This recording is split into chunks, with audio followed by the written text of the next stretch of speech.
is Clark, and on behalf of the Canadian Composers Orchestra, I'm here today to give you an inside look at Daniel Pelton's tuning a ukulele.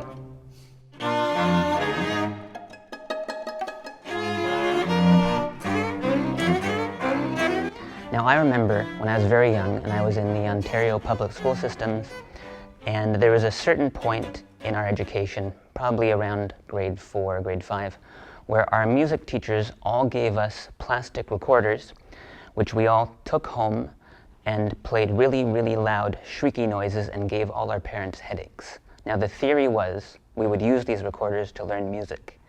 It didn't happen, and I'm told by my young students today that Canadian students no longer come home with recorders, but instead the Canadian public school system often distributes ukuleles. That makes a lot more sense to me. They sound more pleasant. Now, if you've never played the ukulele before, or you don't have a young kid in the Ontario public school systems, you may not know that the ukulele has a very unorthodox tuning system.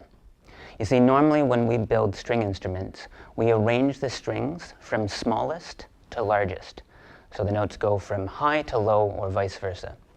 But the ukulele doesn't work this way. If you were to pick up a ukulele and strum the open notes, you would hear this. You'd hear G, C, E, A. So that's high, low, medium, extra high. And the strings are set up in that order. That's not normal. That's strange. So the strings don't actually go from low to high or high to low.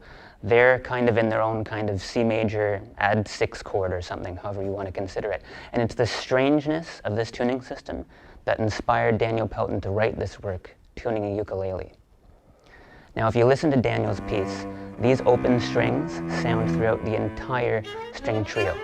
Most notably in the opening section, you constantly hear them in the low register played by our cellist Emma, and they form this kind of reoccurring bass line.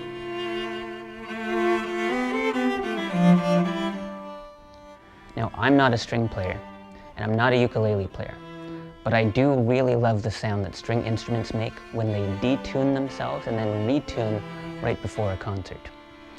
And I suspect Daniel really liked this sound too, because he made this idea a core feature of his piece. And he did that by writing lots of pitch bends and glissandos. Now, if you don't already know what a glissando is when a musician plays a note and then gradually slides to the next note, trying to hit every frequency in between, and it creates this really cool, bendy, moaning sound. There's a really cool passage in Daniel's work where he managed to make the entire string trio sound like one single string instrument that's detuning and then retuning itself. And the last thing I want to talk about in Daniel's trio is his excellent use of performance notes.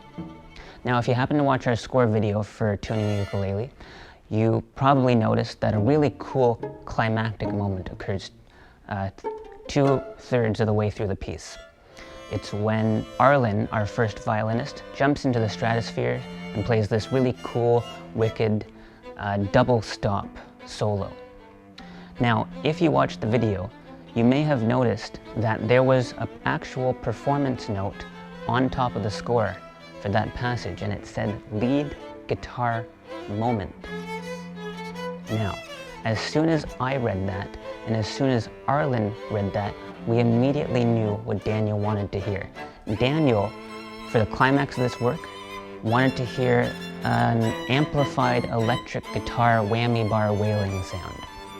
Unfortunately for Daniel, and perhaps for everyone, there is no musical notation symbol that represents electric guitar whammy bar wailing noise in traditional music notation. So instead of giving up and writing something else, or instead of trying to invent a new musical symbol that had to be explained to the performers, Daniel just very quickly wrote a performance note. And it was in plain English, and everybody knew what he wanted just by reading it. It saved a lot of time in rehearsal, and Arlan was able to interpret it, and the overall result was really, really cool.